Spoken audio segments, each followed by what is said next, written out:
मैं हूं अमजद इकबाल, मेट्रो 7 पाकिस्तान के साथ। इस वक्त मैं मौजूद हूं गार्डन के इलाके में। हमारे साथ मौजूद है आसिफ इकबाल मेमन, जो फैशन लीग के लीडर भी है और राब्ता कमेटी के मेंबर भी हैं। आए इनसे बात करते हैं, मालूमात करते हैं इनसे। ये MQM की तरफ से जो रैली निकाली गई और एहतजाजन रैली थी, इसकी हम जो है पुरअमन रैली थी, इस पे जो मामलात हुए पुलिस की तरफ से, इसकी हम भरपूर मजम्मत करते हैं।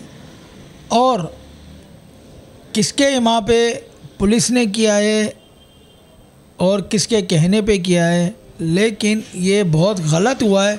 क्यों एहतजाज करना हर कराची या पाकिस्तान के शहरी का मुकम्मल हक़ है, उसको इख्तियार करने का पूरा इख्तियार देती है, कोई रोक नहीं सकता। लेकिन जो आज ये शेलिंग और जो फायरिंग की गई उनके ऊपर, तो वो बाहर से आए हुए नहीं थे, वो हमारे कराची के अपने शहरी थे और वो कराची के हक़ के लिए निकले थे, ना कि वो अपने घर के राशन डलवाने के लिए नहीं निकले।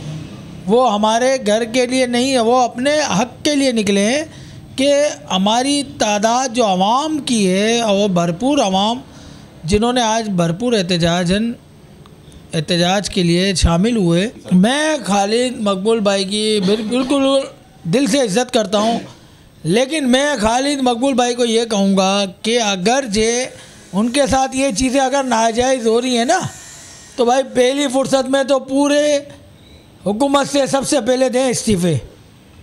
फ़ायदा क्या है? एक बात मुझे ये बताई जाए, आप आवाम का रोना रो रहे हो कि आवाम हमारी और हमारी है। आज आपको पता है क्या सानिया हुआ है? सबसे बड़ा सानिया मैं आपको ये बताऊं, एक औरत जो अपने बच्चे को लेके आई, ये शेलिंग की वजह से वो बच्चा एक्सपायर हो चुका है। आपको ये पता है? किसी को नहीं पता है। क्यों? ये बहुत बड़ा सानिया है। क्यों? एक दूध पीता बच्चा अगर शहीद हो जाए, उसके लिए बहुत बड़ा लम्हा फिक्रिया है। लेकिन हमारे कानून नाफिज करने वाले इदारों ने जिसके इमा पे ये किया है पुरतशद्दुद वाक़यात, इसकी हम भरपूर मज़म्मत और अफसोस का इजहार करते हैं। और दुख की इस घड़ी में हम उनके साथ, मुस्लिम लीग फंक्शनल पीर पगड़ा उनके साथ खड़ी है और शामिल है।